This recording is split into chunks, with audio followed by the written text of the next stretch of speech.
জয় মা কালী। ও শিখা, তুই কোথায় এলি? বাবা, এ তো একেবারে আগে বাবা 40 চুরের গুহায় ঢুকেছি বলে মনে হচ্ছে গো। আসবাব, জিনিসপত্র, আলো, পাখা, কোনোটারই দাম কম নয় গো।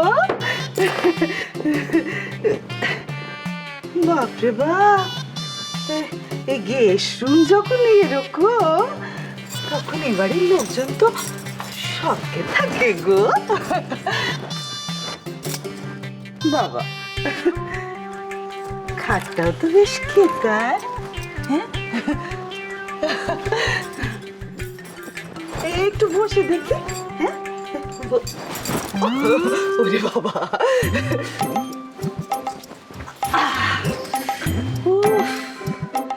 কি আরাম।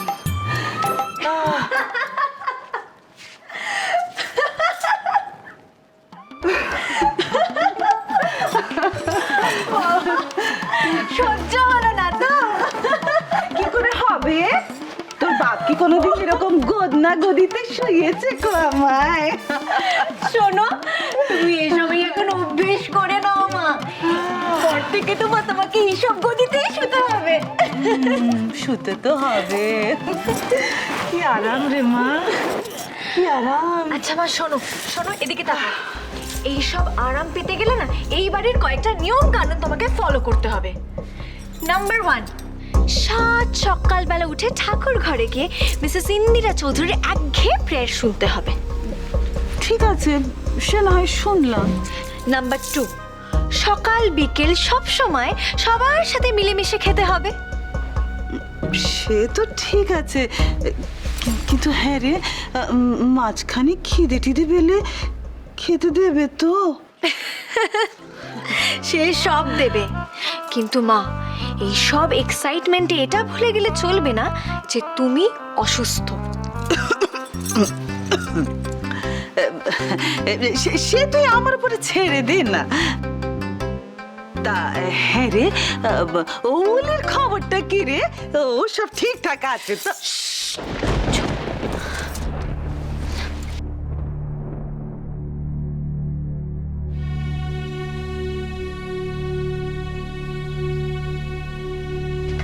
মা, এখানে দেওয়ার মতো তোমার প্রচুর খবর আছে মা। তাই? বল বল, এক্ষুনি বল। থাকতে পারছি, বল না। দাঁড়াও দাঁড়াও, শুধু ওলি কেন, এই চৌধুরী ম্যানশনে শুধু খবরই খবর। আস্তে আস্তে গুছিয়ে তোমাকে সব খবর আমি দেব মা।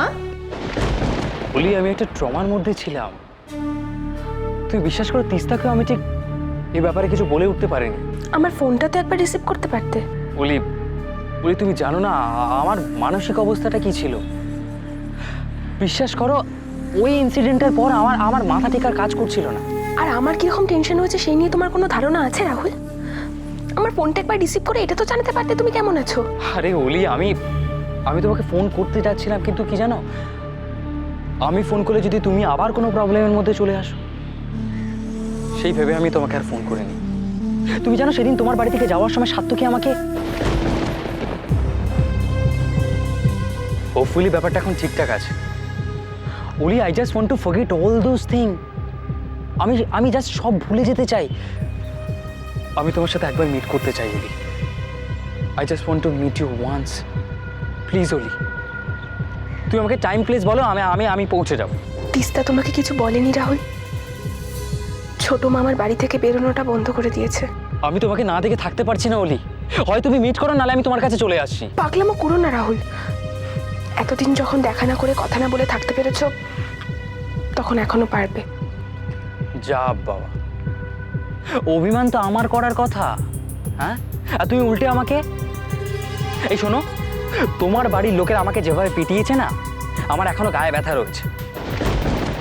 আর সেই ব্যথা যদি রিকভার করতে চাও, তাহলে তোমাকে আমার সাথে একবার মিট করতে হবে ওলি। তুমি তো জানো তুমি আমার মেডিসিন। উফ, কেন এরকম বলছো? আমি বললাম তো আমি পারবো না। মরে যাব অলি আমি।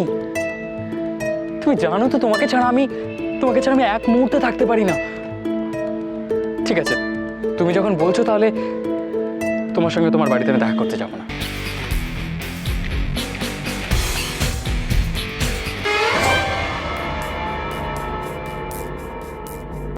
কষ্টটা তুমি একা পাওনি রাহুল। আই নো অলি। আমি তো দুজনের কষ্ট কম করার জন্যই বলছি। আচ্ছা ঠিক আছে, আমি চেষ্টা করছি।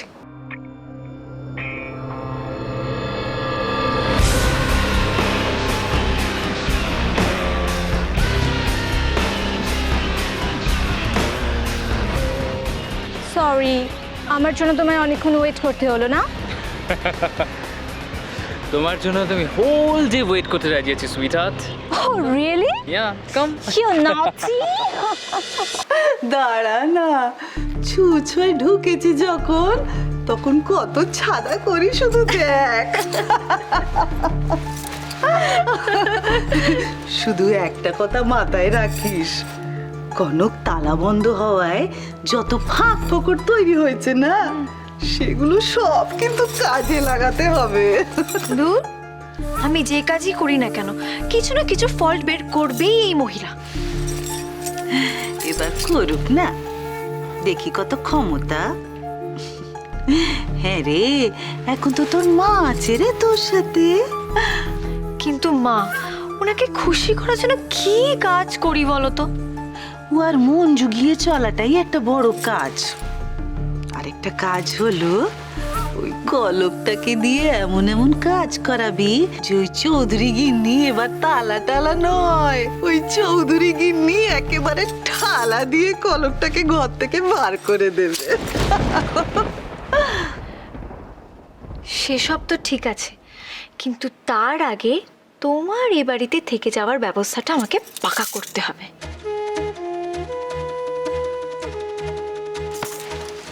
হেব্বি শিয়ানা ওই মহিলা, একবার যদি জানতে পারে যে সত্যি সত্যি তুমি অসুস্থ নও, তাহলে কনককে কি তার আগে তোমাকে এই বাড়ি থেকে তাড়িয়ে ছাড়বে। হক কথা করেছিস রে মা। তবে কি জানিস, এই শিখা গোস্বামীকে কেউ কোনোদিন হাডুডু খেলায় হারাতে পারেনি কো, আর পারবেও না। এই তো মা, এই যে তুমি ওভার কনফিডেন্টটা হয়ে যাচ্ছ। আরে বাবা, দুদিন সবুর কর না, তারপরে দেখ আমি ওই ইন্দিরা চৌধুরীর ঘরে সে দিয়ে কি করে ওকে কয়েদ করি। আমার নামও শিখা গোস্বামী।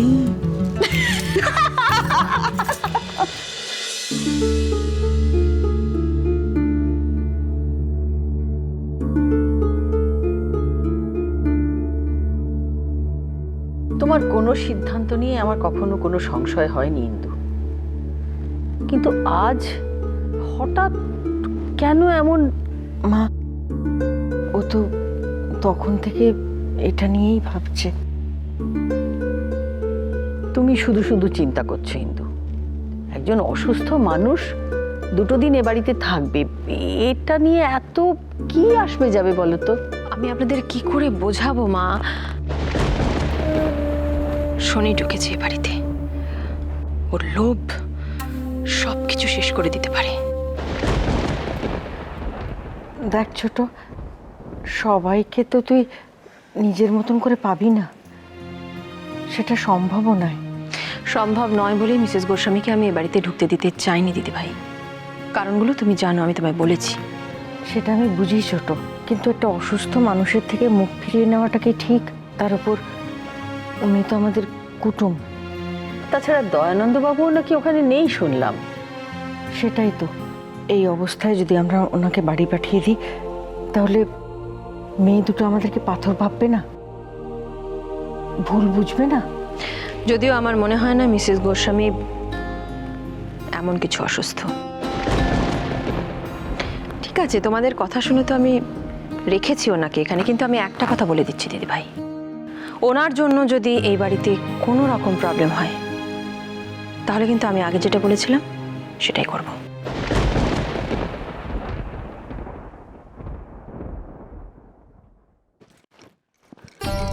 ছোট মা, আমার তোমার কিছু বলার আছে। হ্যাঁ, তাই এইভাবে কথা বলছো কেন? আজকাল তো তুমি যথেষ্ট স্বাধীনভাবে তোমার মত প্রকাশ করতে পারো।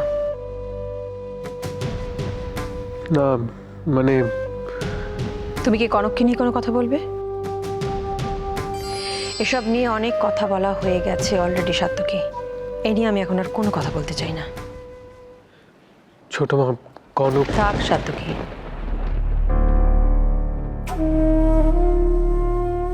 এখন কনকের জন্য খারাপ লাগছে। খারাপ লাগুক, ও বুঝুক কনকের এই শাস্তি পাওয়ার দায়টা ওর উপরেও খানিকটা বর্তায়। ইন্দু, ও কি বলতে চায় একবার শোনো না। আমার সব বোঝা হয়ে গেছে মা। কনককে নিয়ে আমি তোমার সঙ্গে পরে কথা বলবো সাত্তকী। পরে কনককে নিয়ে কথা বলবে মানে? ছোট মা কি কিছু বুঝতে পেরেছে? কিন্তু আমি কি করে ছোট মাকে বলবো যে এই সব কিছুর জন্য আমি রেসপন্সিবল?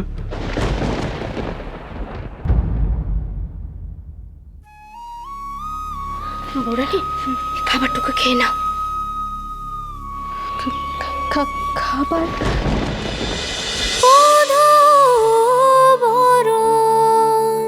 চলো চলো চলো চলো চলো পাল্টাই